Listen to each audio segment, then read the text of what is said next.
Good morning বন্ধুরা, good morning বান্ধবীরা। সবাই ভালো আছো? ভালো থেকো।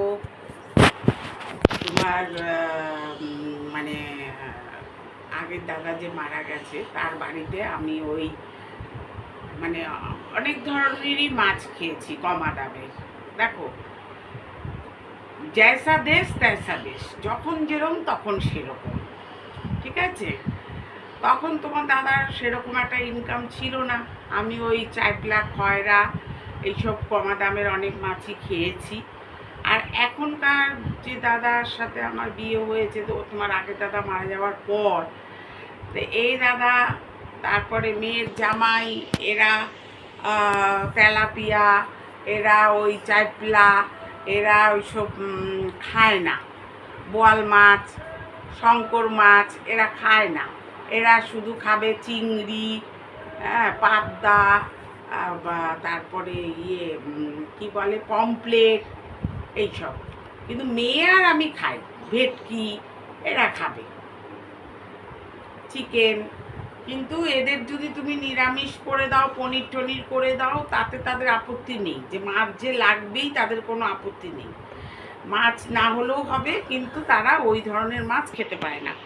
আমি আজকে যে বহু দিন আগে, বহু বছর আগে, যে আমি আগে শ্বশুরবাড়ির থেকে তোমার দাদা মারা যাওয়ার পরে যে বেরিয়ে এসেছি, তারপরে আমার আর মনে পড়ে না যে ওইসব মাছ আমি খেয়েছি। কিন্তু আমাকে দিলে আমি খাবো, আমার সব রকম অভ্যাস আছে। হ্যাঁ, কিন্তু ওই যে আনা হয় না, তোমার এই দাদা খায় না, আমি কি করব।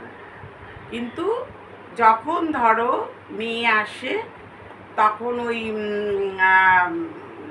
দাদা ধরো অফিসের কাজে গেছে, দাদা তো গভর্নমেন্ট ব্যাংকের ম্যানেজার।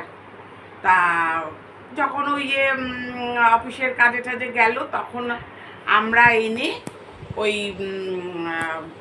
বোয়াল মাছ টাছ খাই, হ্যাঁ, শঙ্কর মাছ খাই, এই ধরনের মাছগুলো খাই। কিন্তু আমাদের খাওয়া হয় না। হ্যাঁ, আমাদের ওই ধরনের মাছগুলোই খাওয়া হয়। কাতলা মাছ, রুই মাছ, পমপ্লেট মাছ, চিংড়ি মাছ। চিংড়িতে মেয়ে আসলে হয় না, চিংড়িতে মেয়ের হচ্ছে অ্যালার্জি, চিংড়ি মেয়ে খায় না, ওই জন্য মেয়ে আসলে আমার চিংড়ি হয় না। কিন্তু আমরা দুজনে থাকলে চিংড়িটা আমরা খুবই ভালোবাসি, খাই। কিন্তু মেয়ের জন্য আমার কষ্ট হয়, হ্যাঁ, মেয়ে খেতে পারে না, মেয়ের অ্যালার্জি আছে। তো ঠিক আছে বন্ধুরা, দেখো, আমি ভালোটাও দেখেছি, মন্দটাও দেখেছি। তো সবাই